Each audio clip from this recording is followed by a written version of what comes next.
मैंने सुना है कि 1 लाख क्वेश्चन कर लो आपका सिलेक्शन हो जाएगा। 360 में 360 आ जाएंगे और 40 मिनट में बायोलॉजी हो जाएगी।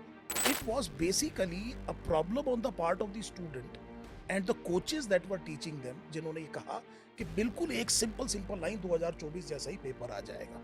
फिजिक्स केमिस्ट्री की बात बताऊं तो अ, जैसे मैंडलीफ हैं या अनिल बोर है, उनकी फ़ोटो के नीचे भी जो लिखा हुआ है उसमें से भी क्वेश्चन जो है एनटीए ने ड्राफ्ट किए हैं। पहले भी पेपर 2024 का भी पेपर पूरा एनसीईआरटी से है, 2025 का भी पूरा का पूरा एनसीईआरटी से है। सो अगर हम ये कहें बायोलॉजी में क्या बाहर से था, द आंसर इज नो। 2026 का नीट का पेपर भी क्या अनप्रेडिक्टेबल होगा?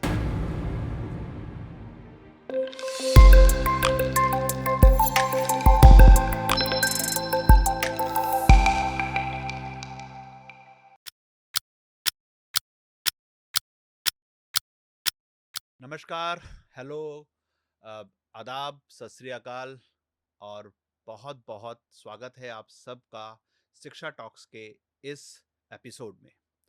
मैं हूं आपका होस्ट सौरभ और आज मेरे साथ हैं डॉक्टर एन के शर्मा। डॉक्टर शर्मा जिनको इंट्रोडक्शन की कोई ज़रूरत नहीं है, जिन्होंने लाखों नीट के एस्पिरेंट्स को मेंटोर किया है, टॉप रैंक्स नीट में और एम्स में प्रोड्यूस की हैं, जिनके पढ़ाए हुए हज़ारों डॉक्टर्स आज प्रैक्टिस कर रहे हैं, जिनकी लिखी हुई किताब मास्टर क्लास इन बायोलॉजी, जिसको हर साल लाखों बच्चे प्रयोग करते हैं और नीट के अंदर सफलता प्राप्त करते हैं। तो डॉक्टर साहब, आपका बहुत बहुत स्वागत है हमारे इस पॉडकास्ट में। Thank you so much for these kind words sir. तो बहुत बहुत धन्यवाद। I am feeling very excited talking to you sir. तो सर, आप वाइस प्रेसिडेंट भी हैं शिक्षा नेशन के जी अंदर। जी जी। तो सबसे पहले सर यहाँ से शुरू करते हैं, नीट पे बात करेंगे। नीट के बच्चों के लिए बहुत सारी इंपॉर्टेंट डिस्कशन हम करने जा रहे हैं। उससे पहले एक पर्सनल क्वेश्चन आपसे पूछना चाहता हूँ। आप खुद डॉक्टर हैं, आपने एक एमबीबीएस किया, सरकारी हॉस्पिटल में बहुत बढ़िया प्रैक्टिस करी। फिर ऐसा क्या हुआ कि आप जो थे क्लिनिक से, हॉस्पिटल से पढ़ाने के फील्ड में आ गए और जो है डॉक्टर्स को प्रोड्यूस करने के बारे में आपने सोचा? हम सब सर अपने लाइफ में किसी ना किसी टीचर से हमेशा इन्फ्लुएंस्ड रहे हैं। तो आप भी अगर याद करेंगे तो आपके कॉलेज डेज में कोई एक स्टैंड आउट टीचर होगा जिनको आपने फॉलो करने की बहुत कोशिश की होगी, जिनकी आपके ऊपर एक बड़ी अमिट छाप रह जाती है। तो इंसिडेंटली मेरे फादर जो हैं वो खुद टीचर थे। तो इस प्रोफेशन की वजह से मैंने फर्स्ट हैंड देखा है कि how how actually they influence the life of the students. तो ये सब चीज़ें कहीं बैक ऑफ द माइंड में था। मेरे मेडिकल कॉलेज में कुछ मेरे को ऐसे अमेजिंग मेंटर्स, ऐसे टीचर्स मिले जिनकी आज तक मेरे ऊपर बड़ी अमिट छाप है। उसके बाद में कोइंसिडेंटली हुआ ये कि मैं महाराजा अग्रसेन हॉस्पिटल वेस्ट पंजाबी बाग में काम करता था। तो जनकपुरी के पास एक पालम जगह है, वहाँ मेरे एक दोस्त का एक इंस्टीट्यूट था। उन्होंने कहा आज हमारे बायोलॉजी के टीचर नहीं आए हैं, कुछ जेनेटिक्स करा दो। मैं वैसे ही उसके पास गया हुआ था। सो मैंने इंटरेक्ट किया बच्चों के साथ में और सडनली मेरे को ये पता लगा कि ये जो डोपामीन वगैरह, ये जो हैप्पीनेस के हॉर्मोन्स हैं मेरे अंदर, ये निकल रहे हैं। और बड़ा मेरे को I felt very very gratified about it. बच्चों का इंस्टेंट फीडबैक, उनके चेहरे पे खुशी, उन्होंने कहा सर क्या आप और पढ़ाएंगे।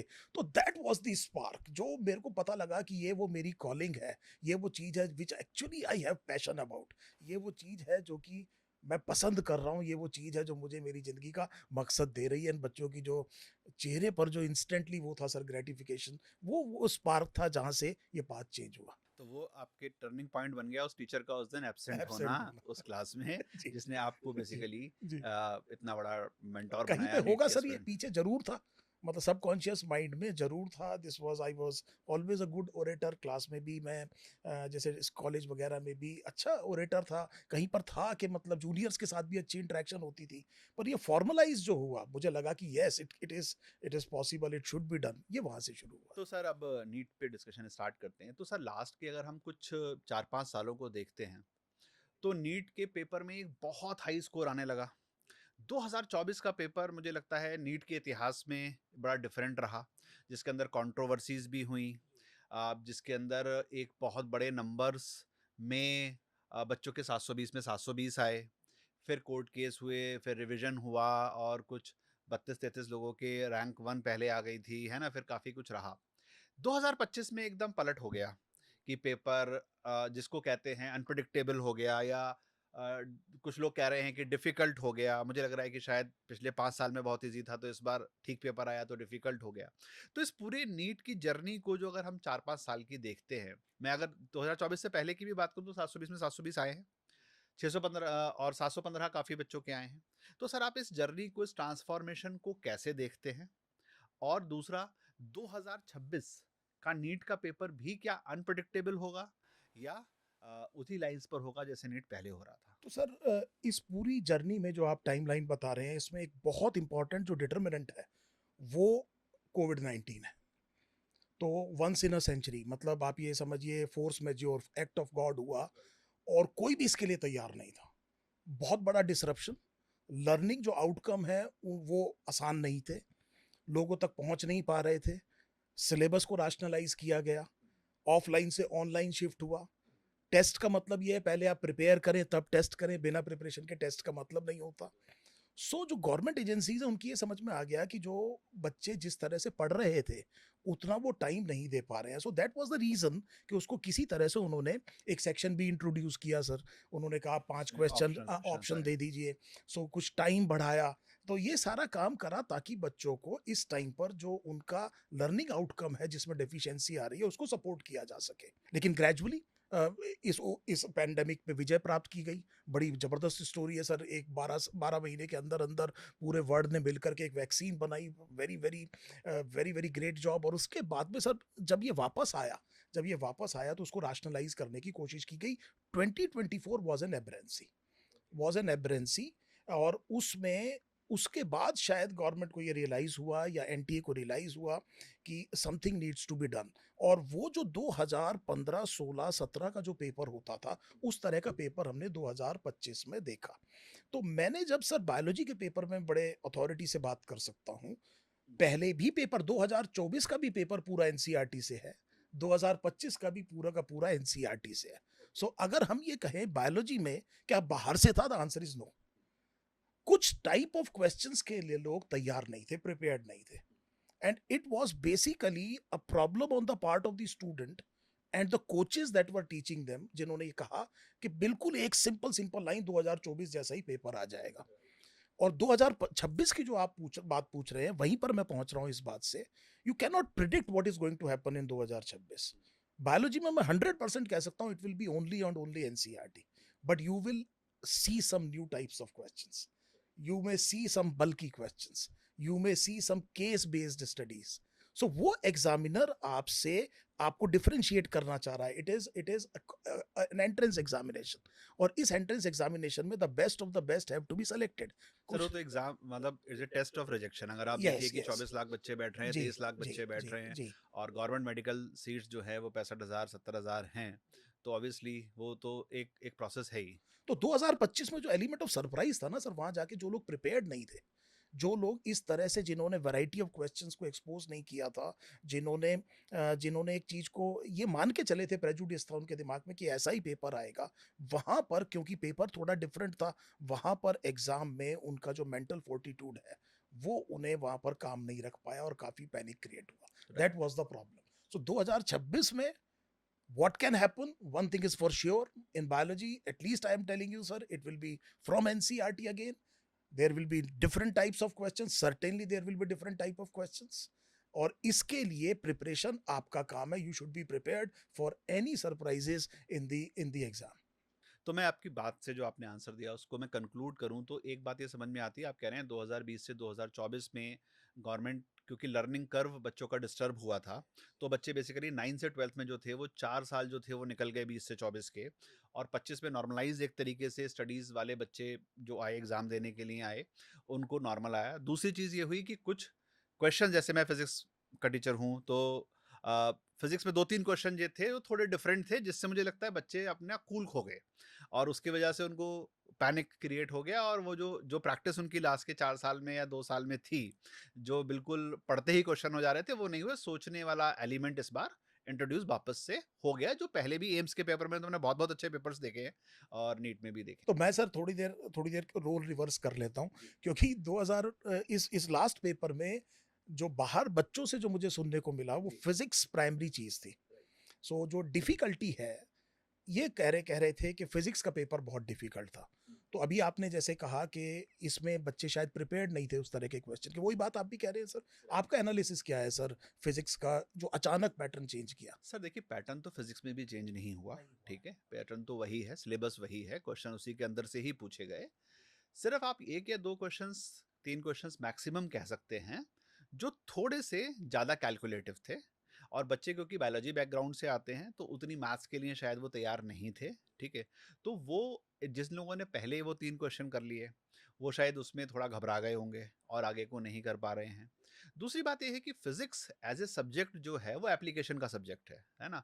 तो अगर हमारी प्रैक्टिस अगर ऐसी हो गई है कि हम देखते ही क्वेश्चन कर लें या उसका आंसर रटा हुआ हो, वो उसी तरीके से चल रहे हैं तो आंसर आ जा रहा है, तो वो तो हमेशा ट्विस्ट किया जा सकता है। और इस बार अच्छा पेपर मैं कहूँगा नीट ने बनाया है, थोड़ा सा बेटर साइड पे है, तो शायद एस्पिरेंट्स भी बहुत नंबर ज़्यादा बढ़ गया है। तो डॉक्टर्स के लिए तो कहते ही हैं कि जो इंस्टेंट डिसीजन ले ले वही अच्छा डॉक्टर है, और नीट के पेपर के पीछे साइकोलॉजी भी यही है कि 180 मिनट में 180 क्वेश्चन आपको करने हैं।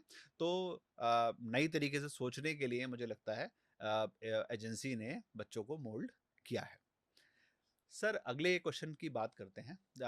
जब हम खुद भी काउंसिल करते हैं या हम कोई भी आप शो देखें या आर्टिकल पढ़ें, ब्लॉग पढ़ें, तो हर जगह लिखा होता है कि सक्सेस नीट की है तो बायोलॉजी में 360 में से 360 जो हैं वो पूरे लाने हैं। तो ये मिथ है या रियलिटी है, और कितना इजी और कितना डिफिकल्ट है? क्योंकि कहना तो बहुत सरल है कि सारे क्वेश्चन ठीक कर देने बायोलॉजी में, तो एक्चुअली ये हो सकता है? और कितना मिथ और कितना रियलिटी है, और इसके लिए क्या रिक्वायरमेंट्स हैं? तो सर हम जैसे 2024 का एक डेटा देख लेते हैं। तो 720 में से 720 बहुत लोगों के आए, तो राइट। उनके फिजिक्स केमिस्ट्री में भी 360 थे, जी। बायोलॉजी में भी 360 थे। उस पेपर को एक बार छोड़ देते हैं। हम्म। 2024 जैसा मैंने आपसे कहा वेरी अनयूजुअल। तो जब अनयूजुअल। आप डेटा एनालाइज करते हैं तो दोनों तरफ की चीज़ों को, स्क्यूड चीज़ों को कहते हैं, इनको छोड़ के बीच में एक राशनलाइज करते हैं। बिल्कुल। तो हमने ये कहा सर 2025 भी छोड़ देते हैं, चलिए कि थोड़ा सा डिफरेंट था। मैं 2023 पे आ जाता हूँ सर। 2023 में 500 नंबर पे इफ आई एम राइट तो 1,14,000 रैंक थी। हम्म। तो मेरा मानना यह है कि जो आदमी 300 प्लस स्कोर कर रहा है बायोलॉजी में, वो करीब 500 स्कोर कर रहा होगा फिजिक्स केमिस्ट्री बायो मिला करके। So that is my general assumption. Right. So ये नंबर सर 1,14,000 आ रहा है 2023 के हिसाब से। और ये इसमें बायो के नंबर मैंने 300 और 300 प्लस लिए। राइट। सो इस बार भी अगर आप देखें तो 50 परसेंटाइल के नीचे जो बच्चे हैं वो 140 150 जो मार्क्स होते हैं, जी। They are certainly not scoring 360। Right. So 360 is easier said than done. So ये जो परसेप्शन है, परसेप्शन किस लिए है sir? Because a student has chosen medical career, क्योंकि उसको बायोलॉजी पसंद है। वो सबसे ज्यादा टाइम किस में देता है सर? बायो में दे रहा है। बायो बिल्कुल लिमिटेड किससे आ रही है सर? एनसीईआरटी से आ एनसीईआरटी रही से है। आ रही है। फैक्ट बेस्ड क्वेश्चंस बहुत ज्यादा आ रहे हैं। And certainly it is easier to score in biology when you compare it with physics and chemistry. So जो परसेप्शन है, लेकिन मेरा अपना मानना यह है कि अगर एक 100 मार्क्स आप फिजिक्स में देख रहे हैं तो बायोलॉजी में मेरे ख्याल से 300 की इक्विवेलेंस आपकी आनी चाहिए। क्योंकि डिग्री ऑफ डिफिकल्टी को अगर मैं कंपेयर करूं तो जो बच्चा कम से कम 100 नंबर अगर फिजिक्स में स्कोर कर रहा है तो उसको बायोलॉजी में 300 से ऊपर स्कोर करना है। सो ये जो नंबर है सर, ये इतना आसान नहीं है। अभी हमने देखा, मैंने आपको बताया 1,14,000 बच्चे हैं। और बायोलॉजी में जो परसेप्शन है कि हम जाएंगे और कर देंगे, इसीलिए ज्यादातर बच्चों ने बायोलॉजी 2025 में जरूर शुरू किया होगा पेपर। जनरली बच्चे की आइडिया होता है कि सबसे पहले जाके बायो करो, ऐसा ही उन्होंने किया होगा। और वहां उन्होंने देखा कि ये पेपर वैसा नहीं है जैसा वो सोच रहे हैं। पर दिमाग में ये था कि 35 मिनट में 360 नंबर लाने हैं। राइट। एक तो 360 लाने हैं सर, और 35-40 मिनट में लाने हैं। सो दिमाग में जो वो चीज थी और रियलिटी कुछ और थी। And this is where the mental strength comes into play. Exam में यहाँ पैनिक क्रिएट होना शुरू हुआ। तो आपका कहने का मतलब है कि बायो स्कोरिंग है, इजी टू स्कोर इजी है टू स्कोर है compare sir, to physics and chemistry, 100% but sir. 360 by 360 उतना भी केक वॉक नहीं है 300 भी नहीं है सर, जितना जितना लोग कह रहे अपने हैं। अपने सेशंस में कह देते हैं या ब्लॉग्स में लिख देते हैं। मतलब क्योंकि स्टूडेंट पर्सपेक्टिव से सोचे तो परफेक्शन बहुत टफ है। सर, आप बताइए सर, जो बच्चा सेलेक्ट हो रहा है 11वीं 12वीं कोचिंग करता है, अपने आप स्टडी करता है, उसके पेरेंट्स उसके साथ में लगते हैं, 2 साल का टाइम लगता है। तो it is an effort sir, it is an effort. अगर मैं ये कहूँ कि एक ही क्लास में हो जाएगा, मतलब एक सिंगल इसमें हो जाएगा, उसमें हो जाएगा, so it is not done like that. There is a process behind it and there is a team behind it and it is a team work जिसमें पेरेंट्स इन्वॉल्व हैं, बच्चा इन्वॉल्व है, आपके कोचेज़, मेंटर्स इन्वॉल्व हैं, तब जाकर के sir एक रिजल्ट तैयार होता है कुछ साल की मेहनत के बाद में। So it can not be fluke. Entrance exam जिसमें 24-25 लाख में से कुछ हज़ार बच्चों ने सेलेक्ट होना है, वो कैजुअल नहीं हो सकता। We can not ridicule it. So आपको यस 360 इज डूएबल, यस आते हैं, 300 इज डूएबल, यस, पर आप उतनी मेहनत करिए। बिना मेहनत करे अगर आपका परसेप्शन ये है कि मैं जाऊंगा और खत्म कर दूंगा और मेरे 300 आएंगे, 2 दिन पढ़ लूंगा, 4 दिन पढ़ लूंगा, एक सिंगल क्लास करके चला जाऊंगा, that is not going to happen. Believe me, you will be very very disappointed at the end. तो आ सकते हैं 360 पे 360, ठीक है, बट उसके लिए एक बहुत रोबोस्ट प्लान की ज़रूरत है, बहुत मेहनत की ज़रूरत है। एनसीईआरटी में हमने कई बार देखा है कि जैसे मैं फिजिक्स केमिस्ट्री की बात बताऊं तो अ, जैसे मैंडलीफ हैं या अनिल बोर है, उनकी फ़ोटो के नीचे भी जो लिखा हुआ है उसमें से भी क्वेश्चन जो है एनटीए ने ड्राफ्ट किए हैं। तो उतना माइन्यूटली बेसिकली पढ़ना पड़ता है। ये खाली कहने में कि 360 में 360 आ जाएंगे और 40 मिनट में बायोलॉजी हो जाएगी, वो उतना इजी है नहीं जितना देखा जाता है, राइट। तो अभी आपने जैसे बात करी बच्चे की, कोचिंग की, पेरेंट्स की, तो इसी से ही एक बात पूछते हैं, एक सक्सेसफुल नीट कैंडिडेट के लिए, है ना, क्या रेशियो रहता है कि कोचिंग और सेल्फ स्टडी का, इन दोनों का क्या राइट मिक्सचर है जो एक एक स्टूडेंट को करना चाहिए जिससे उसको एक जीएमसी में एडमिशन मिले? सर, जो इसमें सबसे इंपॉर्टेंट चीज है, बच्चे को एक डिसिप्लिन डेवलप करना चाहिए अपना। तो मेरी डेफिनेशन ऑफ डिसिप्लिन बड़ी अजीब है सर। मैं ये कहता हूँ doing something which you don't like. तो सुबह उठना, उठ करके एक्सरसाइज करना, सोशल मीडिया छोड़ देना, इन सब में पेन होता है। तो डिसिप्लिन में एक पेन होता है, लेकिन बाद में एक पेन रिग्रेट का होता है। तो अगर आप डिसिप्लिन का पेन लेंगे तो बाद में रिग्रेट का नहीं होगा। और यहाँ पर जो पेरेंट्स हैं उनका रोल बहुत इंपॉर्टेंट है। अगर उन्होंने एक सपोर्ट सिस्टम क्रिएट कर दिया और बच्चा जो है वो डिसिप्लिन से काम कर रहा है, तो सेल्फ स्टडी को मैं इसमें सबसे पहले रखूंगा। सर अल्टीमेटली आपने समझना है, लेकिन सेल्फ स्टडी में क्या? मैंने सुना है कि 1 लाख क्वेश्चन कर लो आपका सिलेक्शन हो जाएगा। That doesn't make sense. आपके पास टाइम इतना? This is where the coach, the coaching institute, this is where the mentor, the guide is available, जो ये बता रहा है कि क्या बहुत जरूरी है, क्या जरूरी नहीं है, और आपको एक सिस्टम में लेकर के आ रहा है। This is the role that is played by the coaching. They actually simplify your path, और वो आपको एग्जैक्ट पिन पॉइंट ये बताते हैं, this is how you get prepared, this is what you need to do in this particular time frame. Then they evaluate you. वहां पर आपको hand holding मिलती है, वहां पर आपको एक पीयर ग्रुप मिलता है, वहां पर आपको एक अपना एनर्जी स्टीम ऑफ करने का टाइम मिलता है। After all it is not only study study study, मतलब it is after all a life that you have to enjoy. और जब जॉय बनेगा सर, तभी जा करके एक अच्छा रिजल्ट आएगा। तो मेरा मतलब ये है, coaching is very very important. साथ में द सेल्फ स्टडी पार्ट। जब आप सेल्फ स्टडी करते हैं तब आपको जो पढ़ाया गया है वो आप अपने अंदर इम्बाइब कर लेते हैं, and that is what is going to come to the fore in the examination hall. कई बार एग्जामिनेशन हॉल में आपके सामने ऐसा क्वेश्चन आएगा, आपको ध्यान आएगा, अरे उस पेज पे वहां लिखा हुआ है कुछ ऐसा, ये मेरा पढ़ा हुआ है, कई बार याद आ जाता है। और इमीडिएटली आपको ये फायदा है सर किसका? सेल्फ स्टडी का। And obviously unless and until you revise and recall, तो सर हमारे हम बायो में कहते हैं सर न्यूरॉन्स। सो न्यूरॉन्स के बीच में जो जंक्शन होता है उसे साइनैप्स कहते हैं। So when the same information goes again and again through a synapse, the synapse becomes facilitated, and this is what is called as memory. तो कई बच्चे मेरे पास आते हैं, सर मेरी मेमोरी बहुत बुरी है, तो मैं उनसे ट्विंकल ट्विंकल लिटिल स्टार सुन लेता हूँ सर, तो वो सुना देते हैं सर पूरी। तो मैंने कहा पिछले 10-15 साल में किसी को सुनाई है? वो कहते बिल्कुल नहीं सर। तो मैंने कहा यार मेमोरी बुरी कहाँ है? तो 15 साल बाद बिल्कुल कॉमा फुल स्टॉप के साथ सुना रहा है। क्यों? तो घर में जितने भी लोग आए, अंकल आंटी ने मतलब गाल पकड़ पकड़ के कहा बेटे पोयम सुनाओ, तो आपने रिवाइज और रिकॉल किया, रिवाइज एंड रिकॉल अब किया, वो टिल डेथ आपके साथ है सर। बिल्कुल सही बात दिस है। Is the discipline that we are talking about. आप कर रहे हैं बार बार बैठ करके, you are giving in time, why will it not happen? क्यों नहीं होगा? बिल्कुल और अगर आपने ये नहीं किया है तो आई शुड नॉट से समथिंग। राइट। तो आप कह रहे हैं कि सेल्फ स्टडी बहुत बहुत इंपॉर्टेंट है। हाँ, मैं भी मानता हूँ, क्योंकि जैसे हम एक क्लास में ही मान लीजिए 40 बच्चों को एक साथ पढ़ाते हैं या 35 बच्चों को, 50 बच्चों को, तो उसमें से सिंगल डिजिट रैंक भी आती है, उसमें से डबल डिजिट रैंक भी आती है, ट्रिपल डिजिट रैंक भी आती है, और उसमें से कुछ बच्चों का सिलेक्शन भी नहीं होता। तो डिपेंड करता है कि वो घर जाके कितना एफर्ट कर रहे हैं। और बिल्कुल सर। दूसरा बहुत इंपॉर्टेंट आपने पॉइंट कहा कि लाइफ में सक्सेस के लिए किसी भी फील्ड में ये जानना बहुत ज़रूरी है कि what not to do, not to do. है ना? क्योंकि हम वो बहुत सारे ऐसे काम भी कर रहे होते हैं जो हमें नहीं करने हैं, तो ये बहुत ज़्यादा इंपॉर्टेंट सर मैं यहाँ जिस पर स्टेट एक्शन को है। बिलोंग करता हूँ ओरिजिनली, मतलब मैं बहुत टाइम से दिल्ली में हूँ, लेकिन originally I belong to Uttar Pradesh. हमारे यहाँ के बच्चे पूछते हैं क्या क्या पढ़ना है, हम्म, और मैंने दिल्ली में बड़े स्मार्ट बच्चों को देखा है, वो पूछते हैं सर क्या क्या छोड़ना है। Hmm, now this is where probably the smart work is there. Right. Hard work और स्मार्ट वर्क में अंतर बच्चे को समझना चाहिए, क्योंकि ये अल्टीमेटली एफिशिएंसी की बात है, आउटपुट की बात है। तो अब जैसे सर फिजिक्स है, मान लीजिए फिजिक्स में what is the role of the physics person.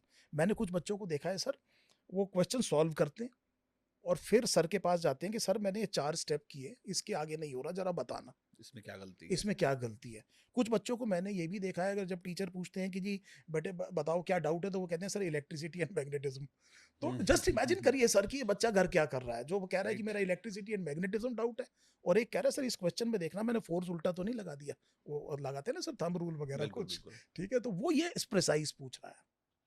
बिल्कुल सही बात कह रहे हैं आप बिल्कुल जैसे क्लास में भी हम जब रिवीजन होता है तो ऐसे पूछा कि भाई क्या करा दें, तो सर मैकेनिक्स करा दीजिए। तो अब मैकेनिक्स तो आप काइनेमेटिक्स से शुरू करके रोटेशन तक पूरा पढ़ाएंगे, तो ऐसा तो हो नहीं सकता। बिल्कुल सही बात कही आपने। सर अब जैसे हम लोग अगस्त में इस समय बैठे हुए हैं और संभवतः जो नीट 2026 से 4 मई को संडे पहला है उसमें होगा, तो अब से लेके और मई तक का राइट पाथ किसी भी स्टूडेंट के लिए क्या होना चाहिए? मैं अगस्त का वर्ड इसलिए यूज़ कर रहा हूँ और इस समय इसलिए पूछ रहा हूँ, कह रहा हूँ, क्योंकि अभी अभी काउंसलिंग्स ख़त्म हुई हैं और हमारा stray vacancy round, spot round, ये सब जो है ऑलमोस्ट सीटें जो हैं लॉक हो चुकी हैं। जिनको कॉलेज मिलने थे मिल गए, और जिनको अभी और चांस देना है अपने आप को एक, वो और इस समय तैयार हैं। और जो हमारे बच्चे 12वीं में हैं या जो इस साल जिन्होंने पहले से ड्रॉप के लिए सजेस्ट कर लिया, उनके लिए अब ये हाई पॉइंट रहेगा अगले 8-10 महीनों का, जिसके अंदर वो स्किल करेंगे। तो सर क्या पाथ आप सजेस्ट करते हैं अब से लेके और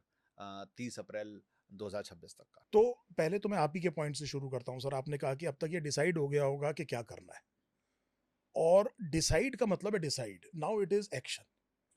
अब 1-2 महीने, 1-2 हफ्ते, कल देखूंगा परसों देखूंगा, ये देख लूं वो देख लूं, ये टाइम, ये गाड़ी छूट चुकी है। The first thing you can do is you take responsibility. आप कहो if not now then when, अब नहीं करूं तो कब करूंगा, if not me then who, कौन करेगा। तो ये बात आप अपने ऊपर एक बार लेकर के काम शुरू कीजिए। हर एक चीज का एंटीडोट एक्शन है। सबसे पहली चीज ये है, इस टीम को डिसाइड कीजिए जिसके साथ आपने आगे चलना है, और जिस भी टीम को आप डिसाइड करें, एक बार आपने डिसाइड कर लिया, डिस्कशन के बाद डिसीजन तो हो सकता है, डिसीजन के बाद डिस्कशन बड़ा पेनफुल होता है, करना नहीं। एक बार डिसाइड कर दिया तो डिसाइड करिए, और जिस भी टीम से जाएं उसे आप अपना 100% दीजिए, क्योंकि ट्रस्ट बहुत जरूरी है। आप टीम देखिए कौन टीम है, आप देखिए ये टीम मेरे हिसाब से आर दे केपेबल, इनका ट्रैक रिकॉर्ड क्या है, this is the best indicators that best you can, indicator, best the best indicator. indicator that you can have. So this person is teaching for example 25 years, has been associated with so many people. तो आपने कहा हाँ मुझे लगता है आपने, अब आजकल सब चीजें अवेलेबल हैं सर, सैंपल वीडियोस अवेलेबल हैं, टेस्ट पेपर्स अवेलेबल हैं, आप एक बार सबके प्रोफाइल पब्लिक हैं। सबके प्रोफाइल पब्लिक है, एक बार आप डिसाइड करिए, घर वालों से बात करिए, पीयर ग्रुप में बात कीजिए, और एक बार डिसाइड कीजिए कि इनके साथ जाना है, एंड देन गिव योर 100%। और उसकी, जब आप किसी पर ट्रस्ट करते हैं तो पूरा ट्रस्ट कीजिए, क्योंकि अदरवाइज आधा करेंगे तो फिर वो बाद में जब रिजल्ट नहीं आएगा तो बड़ा डिसअपॉइंटमेंट होती है दोनों तरफ से। सो मेरा मतलब यह है, सबसे पहले डिसाइड करिए कौन सी टीम है, और उसके बाद में एक अपना छोटा सा स्वॉट एनालिसिस और कर दीजिए। मैं कई बारी मेडिकल के बच्चों को यह कहता हूं कि बायोलॉजी में कुछ चैप्टर्स ऐसे हैं जो आपको बार बार करने की जरूरत नहीं है, आप क्यों अपने कंफर्ट जोन में जाकर के वहीं से शुरू कर देते हैं बायोलॉजी, फिर दोबारा राइट। कुछ को मान के चलिए हो गया है, ये लिख दीजिए उस पर नो, अब मैं इसको खाली टेस्ट से देखूंगा, मुझे ये चैप्टर आता है। अभी आपने पूरे 32 के 32 नहीं करने, तो कहीं ऐसा तो नहीं आपने पूरे 90 चैप्टर्स गिन के रखे हुए हैं कि 8 महीने में 90 करने। तो आपके जो पक्के हैं आप उनको रखिए, फोमो नहीं होना चाहिए, फियर ऑफ मिसिंग आउट, घबराहट कोई जरूरत नहीं है। देख लेंगे टेस्ट में जो भी चीज होगा, उसमें टेस्ट में टेस्टिंग हो ही जाती है, आपको पता चल जाएगा आपकी वीक एरियाज क्या है। So you should be tested by a very good team, you should be mentored by a very very good team. So यहां पर जो क्रिटिकल चीज है वो, जैसा मैंने आपको बताया कि एक बड़े मेंटर की सबसे बड़ा जो एक इंट्यूशन कह लीजिए, जो उसका एक्सपीरियंस है, जो वो कह रहा है कि ये बच्चे का लर्निंग आउटकम इस वजह से रुक रहा है, इसको अगर मैं इस तरह से गाइड करूं तो ये अगली सीढ़ी पे चढ़ जाएगा। This is a critical thing that the team is going to provide.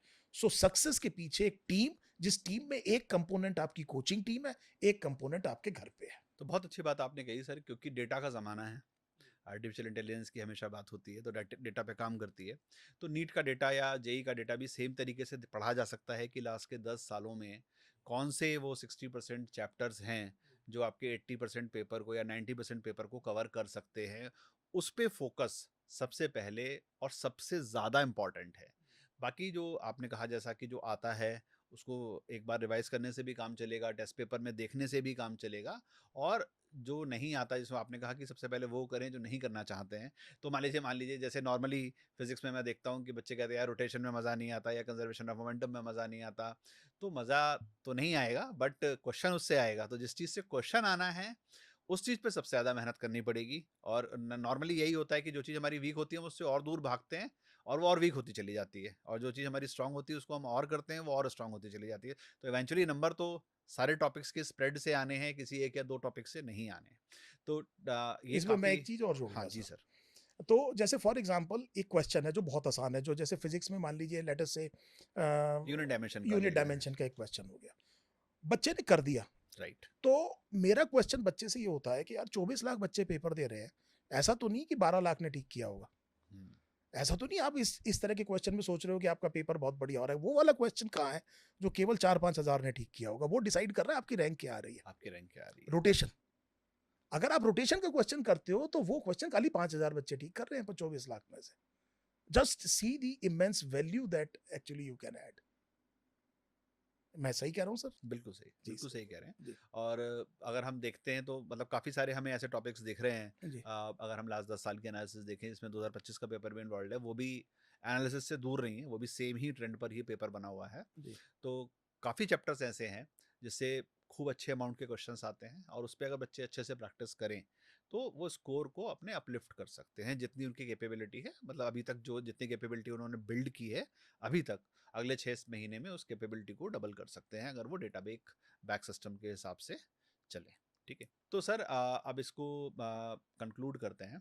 तो नीट 2026 जिसके लिए आपने 6 महीने का पाथ भी बताया है ना, एक कोचिंग और एक सेल्फ स्टडी का भी राइट फार्मूला बताया है ना, और ये भी बताया कि बायोलॉजी में क्वेश्चन लाना इजी है या डिफ़िकल्ट है।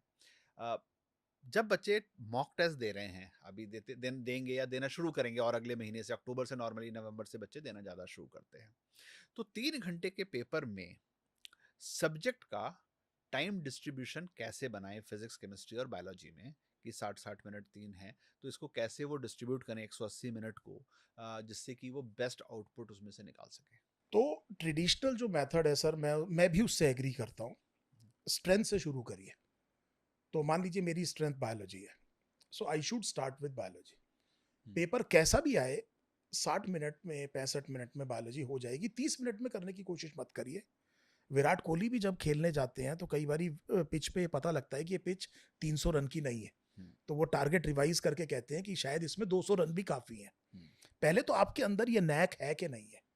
ये बड़ा क्रिटिकल सक्सेस फैक्टर है सर। शायद 2025 में बहुत क्रिटिकल सक्सेस फैक्टर था जिन बच्चों ने जाकर के देख लिया कि ये वो पेपर नहीं है जो 35 मिनट में होता है, और उन्होंने उसमें 1 घंटा लगाया। They still did very well.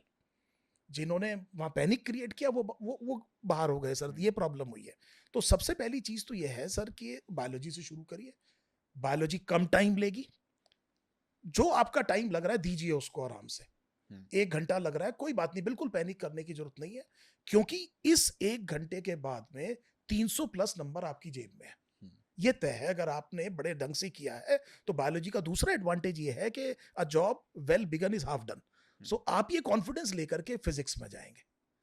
तो ये जब कॉन्फिडेंस लेकर के आप फिजिक्स में जाएंगे, जैसे ऑलराउंडर होता है क्रिकेट में कि उसने आज बॉलिंग अच्छी की है तो ऐसा लगता है अब ये बैटिंग भी अच्छी करेगा, तो वो कॉन्फिडेंस भी सर बड़ा क्रिटिकल सक्सेस फैक्टर हो सकता है नीट एंट्रेंस एग्जाम में। वो 4-5 क्वेश्चन का फर्क जरूर डाल देगा। सो सबसे पहले बायोलॉजी, उसके बाद में गो फॉर द, मेरा अपना मानना यह है जो सबसे ज्यादा टाइम लेता है, that would be physics. Otherwise बाद में मैंने देखा है बच्चों से फिजिक्स के 20-20 क्वेश्चन छूट जाते हैं छूट सर। जाते हैं। सो दैट इज अ, क्योंकि सर 4 नंबर का क्वेश्चन बहुत आसान भी हो सकता है जो आपने देखा ही नहीं। हम्म, तो और बहुत जल्दी बच्चे को ये सीखना होगा टाइम मैनेजमेंट में कि ये क्वेश्चन हो जाएगा लेकिन टाइम लेगा, और हो जाएगा टाइम लेगा, ये वो कैच है जिसे जिसमें मुझे फंसना नहीं है। मैंने देखा है बच्चे कुछ ईगो बना लेते हैं सर कि ये क्वेश्चन तो मेरा पढ़ा हुआ है मैं करके ही छोड़ूंगा, 10-10 मिनट ले लेते हैं और इतनी देर में वो आगे का टाइम छूट जाता है। छूट तो जाता मेरे हिसाब से biology, then the then the subject that takes maximum time, that would be physics, है। and then chemistry. This should be the thing. और एक एक घंटा भी अगर आप रखेंगे तो दैट विल बी ग्रेट। और अगर आप बायोलॉजी में ये काम 50 मिनट में कर देते हैं और आप अगर केमिस्ट्री में ये काम 50 मिनट में कर देते हैं तो नेचुरली आपका जो विश लिस्ट है आपको 1 घंटा 20 मिनट जो है किस में मिल जाएगा, फिजिक्स में मिल जाएगा, जो चाहिए ही चाहिए। क्योंकि कैलकुलेशंस वहाँ पे काफ़ी चाहिए सारी चाहिए आपको चाहिए करनी होती करनी है। पड़ेगी सर। तो मुझे लगता है कि नीट के एस्पिरेंट्स को इस पूरी बातों से काफ़ी बेनिफिट मिला होगा। एक जी लास्ट क्वेश्चन, जी आप शिक्षा नेशन के artificial intelligence AI enabled revolution से जुड़े हैं। जी सर। आप भारत के लर्नर्स को यहाँ से क्या क्या संदेश देना चाहते हैं और क्या बेनिफिट्स आप देखते हैं? देखिए सर, पहले तो I am very excited to be a part of your team, है ना सर। मतलब मुझे जब हमने बैठ के बात की तो जो आपका जो विजन है, जो इसके पीछे जो ईमानदारी, आई वुड से, है ना सर, मतलब this is a very critical term in today's context, right. है ना सर। मतलब जैसा आपने कहा कि एआई है, plethora of information is available, लेकिन वो छलनी चाहिए सर कि आगे क्या जाएगी। There has to be a team, right. There, उनके जो कोर में है वो बच्चे का भला होना चाहिए। तो कोई जना मेरे से पूछे मैं शिक्षा नेशन से क्यों जुड़ा, तो मैं कहूंगा सौरभ सर है, मेरी उनसे बात हुई, बच्चों को लेके उनके क्या विचार हैं, that is what excites me. तो आफ्टर सो मेनी ईयर्स, मतलब joining an organisation, feeling excited about it, ये अपने आप में एक बड़ी चीज है सर। तो मैं बच्चों से ये कहूंगा कि आर्टिफिशियल इंटेलिजेंस एक एडजंक्ट है, आपकी मदद करने के लिए है। इसको नॉर्मल कन्वेंशनल टीचिंग से रिप्लेस मत करिए, राइट। क्योंकि the empathy, the hand holding, वो जो सामने टीचर से बात करना, चाहे ऑनलाइन कर रहे हैं चाहे आप ऑफलाइन कर रहे हैं, लेकिन एक टीचर की प्रेजेंस, वो जो चीज है वो अल्टीमेटली आपको बहुत बड़ा हेल्प कर रही है। आर्टिफिशियल इंटेलिजेंस में it is a very very strong tool. हम जो जनरेट कर रहे हैं, human intelligence plus artificial intelligence मिला करके, वो जो प्रोडक्ट है उसमें वो 4 चांद लग रहे हैं जो बच्चे के अपने हिसाब से चाहिए। This is what we will be using AI. Right. हम एक टेलर्ड अप्रोच करने की कोशिश कर रहे हैं, और मुझे उम्मीद है कि हम बहुत शानदार एक चीज लेकर के आएंगे, जो कि वही एग्जैक्टली वो चीज ढूंढ करके लाएंगे जो आपको चाहिए। This is what we are saying, और उतना ही चाहिए, because it's a matter of efficiency. आप डीएनए पढ़ लीजिए, 2 साल पढ़ लीजिए डीएनए, लेकिन डीएनए में जो क्वेश्चन आना है अल्टीमेटली नीट में, वो निकाल के देना हमारा एआई की मदद से काम है, जिसमें हमने डेटा एनालिसिस किया, क्या है, सारी चीजें हमारे सामने आ गई। तो this is very exciting, where human and artificial intelligence can combine together to produce a very great product. और यहाँ पर the AI, as I said, would be an adjunct to the human interface, जो कि education में, medical field में, जहाँ empathy वगैरह चीजें चाहिए, वहां पर उसका अभी भी बहुत बड़ा रोल है। So very exciting time. Distraction is something that you must guard against. Right. आप सर, मैं कभी जैसे फॉर एग्जांपल किसी एआई प्लेटफॉर्म पे जाता हूँ तो मैं क्वेश्चन पूछता हूँ तो वो उसके लास्ट में पूछता है ये भी बता दूं क्या। तो आप कहते हो हाँ जी ये भी ये बता भी दो, बता दो। फिर वो छोड़ता नहीं है सर पंद्रह हाँ, फिर बीस वो मिनट कहता है तक। और बता दूं। और बता दूं क्या सर, और बता दूं क्या। ये काम आप हम पर छोड़ दीजिए। आप ये देखिए कि ये काम हमने करके आपको दे दिया है। This is your time is what is saved. बहुत जबरदस्त हमारे पास टीम है जो आर्टिफिशियल इंटेलिजेंस को समझती है, उसका कैसे इस्तेमाल किया जा सकता है, एकेडमिशियंस के साथ में बैठते हैं और उसका एक सिंथेसिस आपके सामने आ रहा है। जब आपको एलिक्सर ही मिल गया तो आप उसे इस्तेमाल करिए। सो डॉक्टर साहब, बहुत बहुत धन्यवाद आपका समय निकालने के लिए और नीट के बच्चों को गाइड करने के लिए। तो आज के हमारे शिक्षा टॉक्स के इस एपिसोड में थे डॉक्टर शर्मा, और जिन्होंने नीट के एस्पिरेंट्स को, खास तौर से 2026 में जो अपना नीट के एग्ज़ाम के लिए अपीयर होने वाले हैं, उनके लिए बहुत बहुत इम्पॉर्टेंट एडवाइस दी है। अपनी अ, कहूँगा मैं क्वार्टर ऑफ सेंचुरी से ज़्यादा की एक्सपीरियंस को जो है आपके साथ शेयर किया है, और हाँ, कुछ ऐसी चीज़ें बताई हैं जिससे आपकी सक्सेस जो है वो इंश्योर हो सके, अगर आप राइट पाथ पर इसी के अनुसार चलते हैं। तो अगर आपको ये पॉडकास्ट अच्छा लगा हो तो इसको लाइक करिए, सब्सक्राइब करिए और ऐसे बहुत सारे बेनिफिशियल वीडियोस और टिप्स के लिए हमारे साथ जुड़े रहिए। धन्यवाद। All the best. Thank you so much.